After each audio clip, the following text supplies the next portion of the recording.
ఆయన ముఖ్యమంత్రి కాదు, ప్రతిపక్ష నేత కూడా కాదు. అయినా ప్రజలు కష్టాల్లో ఉన్నారు అంటే తానే ముందుంటూ ఉంటారు. వారి సమస్యల పరిష్కారానికి నడుం బిగిస్తారు. తనతో పాటు పార్టీ కేడర్ని సైతం రంగంలోకి దించుతారు. ప్రజా సమస్యల పరిష్కారానికి అధికారమే ముఖ్యం కాదు, మంచి మనసుంటే చాలు, పేదలకు మేలు చేసే గుణం ఉంటే చాలు. ఇదే విషయాన్ని నమ్ముతారు. తాను అధికారంలో ఉండగా ఆచరించి చూపారు.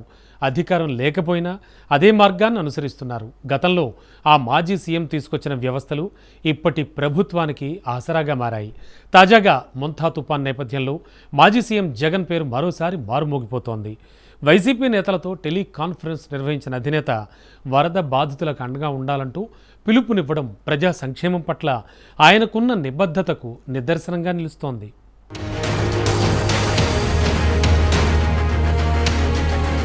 మొంతా తుపాను రాష్ట్రంలో ప్రళయం సృష్టించింది. అనేక జిల్లాల్లో తుపాన్ తీవ్ర ప్రభావాన్ని చూపింది. దీంతో ప్రజలు అనేక ఇబ్బందులు పడుతున్నారు. తుపాను కారణంగా చాలా చోట్ల భారీగా పంటలు, ఆస్తి నష్టం సంభవించింది. చేతికంది వచ్చిన పంట నష్టంతో రైతులు తల్లడిల్లిపోతున్నారు. ప్రభుత్వ అంచనాల ప్రకారం తుపాను వల్ల 5,000 కోట్లకు పైగా నష్టం వాటిల్లినట్లు తెలుస్తోంది. తాజాగా తుపాన్ రాజకీయంగానూ వాతావరణాన్ని వేడెక్కిస్తోంది. ప్రభుత్వ వైఫల్యం వల్లే ప్రజలకు ఇంత పెద్ద ఎత్తున నష్టం జరిగిందంటూ వైసీపీ ఆరోపిస్తోంది.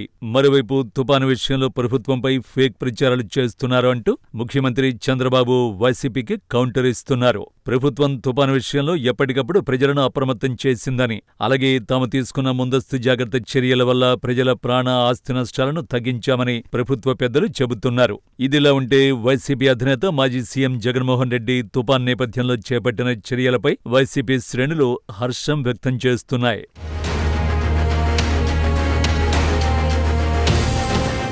తుపాను ప్రభావం నేపథ్యంలో జగన్మోహన్ రెడ్డి ముందుగా పార్టీ శ్రేణుల్ని అలర్ట్ చేశారు. తుపాను బాధిత ప్రజలకు తోడుగా ఉండాలని పిలుపునిచ్చారు. దీంతో వైసీపీ శ్రేణులు ఎక్కడికక్కడ ముందస్తుగా రంగంలోకి దిగారు. వర్షాలు, వరదల వల్ల నష్టపోతున్న వారిని ఆదుకునేందుకు నడుం బిగించారు.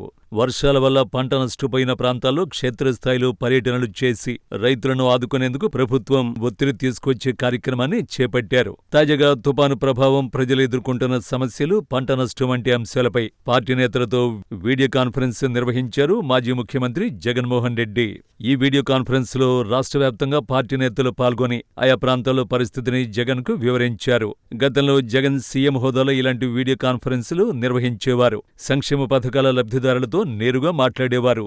అయితే గత ఎన్నికల్లో ఓటమి తర్వాత జగన్మోహన్ రెడ్డి ప్రత్యక్షంగా ప్రజా సమస్యలు తెలుసుకునేందుకు క్షేత్రస్థాయిలో పర్యటనలు చేస్తున్నారు. తుపాను నేపథ్యంలో మొదటిసారి పార్టీ నేతలతో వీడియో కాన్ఫరెన్స్ నిర్వహించారు. ఇలా వీడియో కాన్ఫరెన్స్ లో జగన్ మాట్లాడుతుంటే ముఖ్యమంత్రిగా ఆయన్ను చూస్తున్నట్టుందని కొందరు నేతలు చెప్పారు. మంత్రి పెద్దిరెడ్డి రామచంద్రారెడ్డి అయితే మనం మళ్లీ అధికారంలోకి వస్తామన్న నమ్మకం ఈ వీడియో కాన్ఫరెన్స్ తో వచ్చిందని చెప్పారట.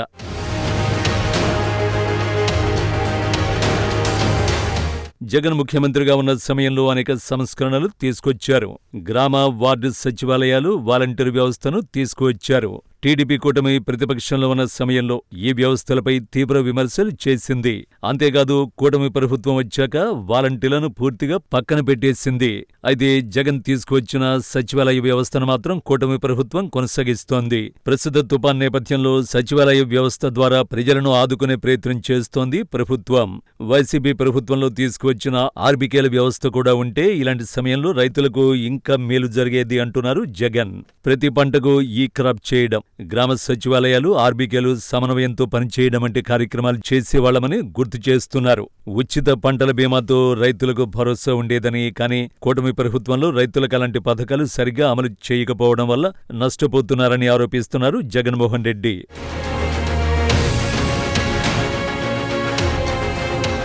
తుపాన్ నేపథ్యంలో జగన్ గతంలో తీసుకున్న నిర్ణయాలు, ప్రజలను ఆదుకున్న తీరుని వైసీపీ శ్రేణులు గుర్తు చేస్తున్నాయి. సోషల్ మీడియా వేదికగా రాష్ట్రంలో విపత్తులు సంభవించిన సమయంలో జగన్ చేపట్టిన కార్యక్రమాలను, కూటమి ప్రభుత్వం తీసుకుంటున్న చర్యలను పోల్చి ప్రజలకు వివరిస్తున్నారు. ప్రస్తుతం మొంతా తుపాను ప్రభావం తగ్గిన రాజకీయ తుపాను మాత్రం కొనసాగుతోంది.